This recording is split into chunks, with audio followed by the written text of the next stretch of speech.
لیکن عمران خان کی رہائی کا معاملہ دیکھیں اور یہ جو ملٹری کوڈ کا معاملہ، اس وجہ سے امریکہ میں جو پیش رفت ہوئی، آپ صرف اس کو بیٹھ کے تھوڑی دیر کے لیے انالیسس کریں جو ان حالات میں ہوئی ہے کہ وہاں پر آرمی چیف پر جنگ کے دوران 180 دنوں کے اندر جمہوریت لانے کا وہ جو ولسن کا بل تھا، اس پہ اب فورن سٹینڈنگ کمیٹی نے سپانسر کر دیا ہے۔ اب یہ کیوں خطرناک معاملہ بن چکا ہے کہ دیکھیں بھارت کی لابی ایک تو ان حملوں کی وجہ سے وہ مزید تقویت پکڑ رہی ہے، پھر جو بیرونی دنیا سے انہوں نے ایک دباؤ کا سلسلہ شروع کیا، بھارت نے تمام بڑے ممالک کو اپنے ساتھ جوڑنے کا کام شروع کیا ہوا ہے، ان کے ساتھ پاکستان کے ساتھ اور چائنا کی مدد ضرور ہے، لیکن معیشت کے معاملے پر یاد رکھیں کہ جون کا بجٹ کتنے دن بعد ہے؟ 20 دن بعد یہ بہت بڑی تباہی شروع ہو جائے گی، دیوالیہ پن کی تلوار لٹک رہی ہے، جنگ کی حالت میں آپ یہ برداشت کر ہی نہیں سکتے، کیونکہ ہر چیز میں آپ یاد رکھیں ٹائمنگ بڑی میٹر کرتی ہے۔ مثال کے طور پر یہ سوال اس وقت اٹھ رہے ہیں کہ بھارت تو 1971 کی دیکھیں سویلینز پر بمباری کر رہا تھا، رات پہ وہاں تیاری ہو رہی تھی کہ پاکستان میں کہاں حملہ کرنا ہے، اور یہاں پر تیاری ہو رہی تھی سپریم کورٹ میں دباؤ ڈال کے سویلین کے فوجی عدالتوں میں مقدمات کی منظوری کیسے کروانی۔ صبح ملٹری کورٹ سے فیصلہ آیا اور صبح پاکستانیوں کی شہادتیں ہوئیں۔ تو میں یہ ٹائمنگ اسی لیے بات کروں کہ دیکھیں ملٹری کورٹ کا یہ جو فیصلہ ہے یہ اتنی بڑی واردات ہے، کیونکہ 9 مئی ہے کل، یاد رکھیں۔ اب انہوں نے کسی کو بھی پکڑ کے، ان کا مقصد ہے کہ 9 مئی کا ماسٹر مائنڈ بنا کے ملٹری کورٹ لے جائیں اور وہی کریں جو 85 لوگوں کے ساتھ کیا ہے، تاکہ کوئی پوچھنے والا نہ ہو۔ لیکن یہ انہیں نہیں پتا کہ دنیا کی نظریں صرف جنگ پر نہیں ہیں، ان کی نظریں عمران خان کے کیسز پر بھی ہیں۔ Overseas Pakistani, social media, Tehreek Insaf, 90% Pakistani اس چیز کی اہمیت کو سمجھتے ہیں۔ آج کا دن بڑا اہم، کیونکہ القادر ٹرسٹ میں اسلام آباد ہائی کورٹ میں پٹیشن عمران خان کی رہائی کی جو جج محمد آصف اور سرفراز ڈوگر نے سننی تھی کورٹ نمبر 1 میں۔ اچھا، دوسرا جو عمران خان کا لاہور ہائی کورٹ میں 9 مئی کا ضمانت کا کیس، یہ بھی 11 بجے۔ تو اب ان کے پاس تو دیکھیں بڑے اچھا آپشن ہے کہ یہاں بریئر کا فیصلہ ہو جائے، رہائی ہو جائے، 9 مئی کے کیسز ختم ہو جائے، سارا معاملہ۔ لیکن یہ جو ٹائمنگ کی میں بات کر رہا ہوں، اور یہ ٹائمنگ جو ہے نا زیادہ اہم ہے اسٹیبلشمنٹ کے لیے۔ یہ ملٹری عدالتوں کے فیصلے پر اقوام متحدہ کی واضح سٹیٹمنٹ آ گئی، جس کے لیے انسانی حقوق کا معاملہ ساتھ جڑا ہوا ہے۔ اب کسی سویلین کو ملٹری عدالت میں ٹرائل نہیں کیا جا سکتا، یہ بات یاد رکھیں۔ اور اس فیصلے میں جو سب سے بڑا معاملہ ہوگا وہ IMF اور ورلڈ بینک کی جون کے مہینے پہلے بجٹ سے آپ کو نظر آ جائے گا۔ تو یہ اتنی بڑی مصیبت میں پھنس سکتے ہیں کہ ان کو اندازہ نہیں کہ دنیا کا ہر ملک جنگوں پر نہیں، معیشت پر چلتا ہے۔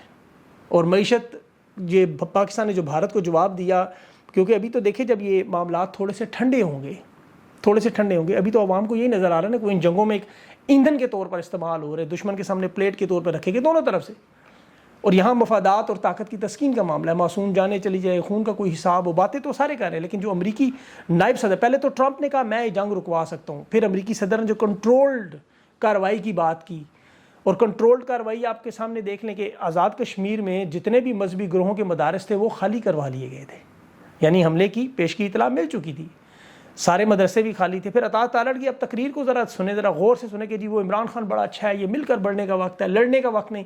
رات گئے نے حملے کی کیا پیشگی اطلاع مل چکی تھی کہ بار بار کارروائی، تو بھارت کتنے عرصے سے دھمکیاں دے رہا تھا۔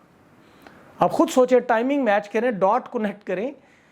تحریک انصاف کی قیادت سے یہ مدد مانگتے رہے، اور اس کے ساتھ ساتھ انہوں نے دیکھا کہ بھارت نے 72 گھنٹوں کی کارروائی کرنی تھی، وہ 13 دن کیوں لگائے، 13 دن کیوں تیاری کا موقع دیا، پھر ڈونلڈ ٹرمپ کا اچانک بیان، JD وینس کا بیان، یہ ساری چیزیں آپ کو ساتھ دیکھنی ہوں گی، کیونکہ عوامی حمایت ہو تو ریاست لڑتی ہے۔ ایک طرف فارم 47 بھی اپنی حمایت نہیں رکھتی، تو نریندر مودی کے بھی یہ حالات ہیں وہاں پہ۔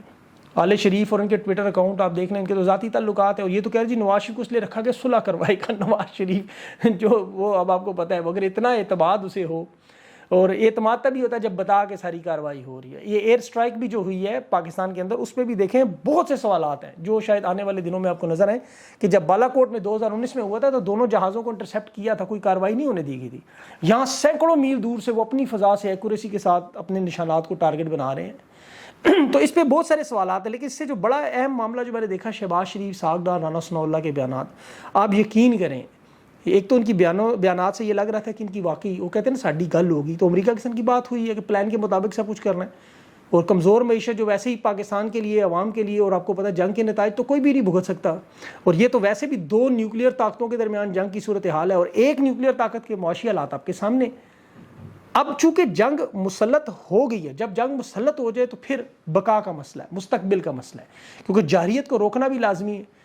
دیکھیں نا، جارحیت اگر آپ نہ روکیں تو یہ 70 سال، اگر آپ 77 سال پاکستان کی قوم کو دیکھیں تو پیٹ کاٹ کر کے جو وسائل بنائے گئے ہیں، فوج اتنی ماشاءاللہ تگڑی کی گئی ہے، اس کا مقابلہ جس نیوکلیئر طاقت سے وہ تو 5 گنا ہم سے بڑی ہے.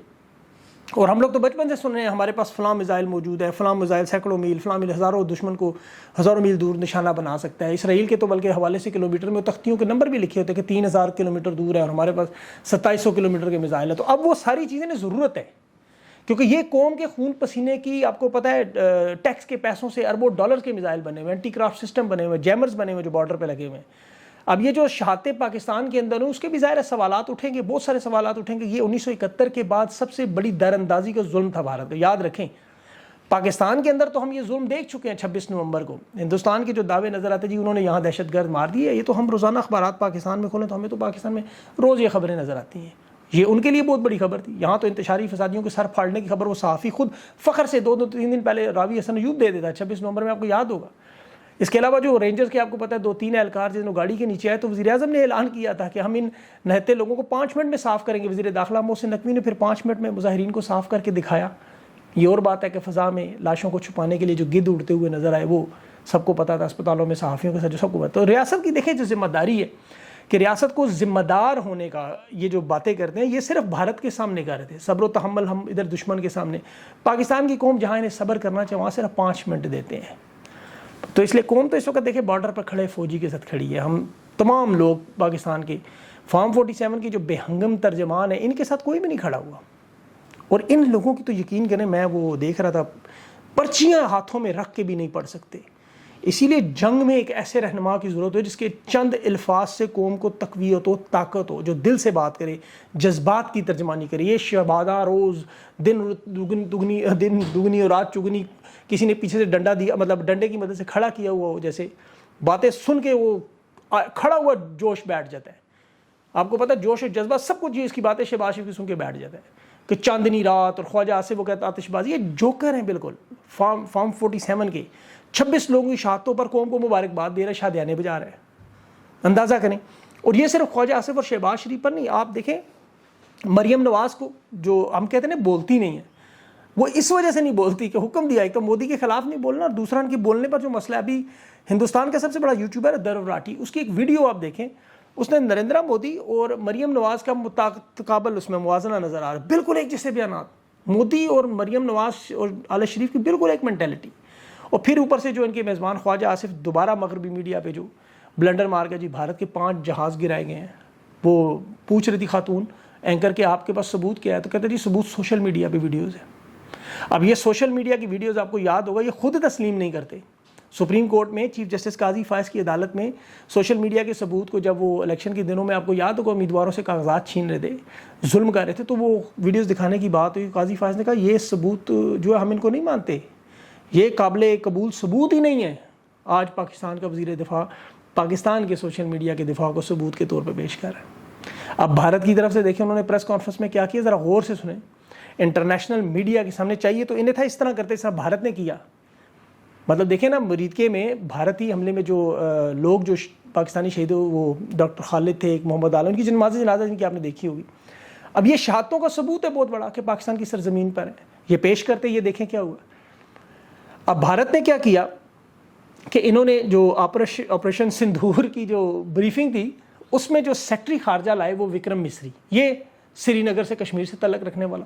دوسری خاتون کرنل صوفیہ قریشی, وہ مسلمان خاتون کو ترجمان کے طور پر لائے. تیسرے ان کی ونگ کمانڈر خاتون تھی, وہ سردار خاتون تھی, سکھ خاتون, مطلب ایک کشمیری, ایک مسلمان اور ایک سکھ خاتون. یہ بھارت نے تینوں مختلف پوری دنیا میں آپریشن سندھور کی یکجہتی کا پیغام کیا دیا کہ ساری اقوام ہمارے ساتھ کٹھی ہیں. اور یہاں اڈیالہ جیل کے بعد گلو بٹوں کا دستہ جو گربان پھاڑ رہا تھا پنجابی گلو بٹ پختون رہنماؤں کے, یہ قومی یکجہتی کا کیا پیغام تھا.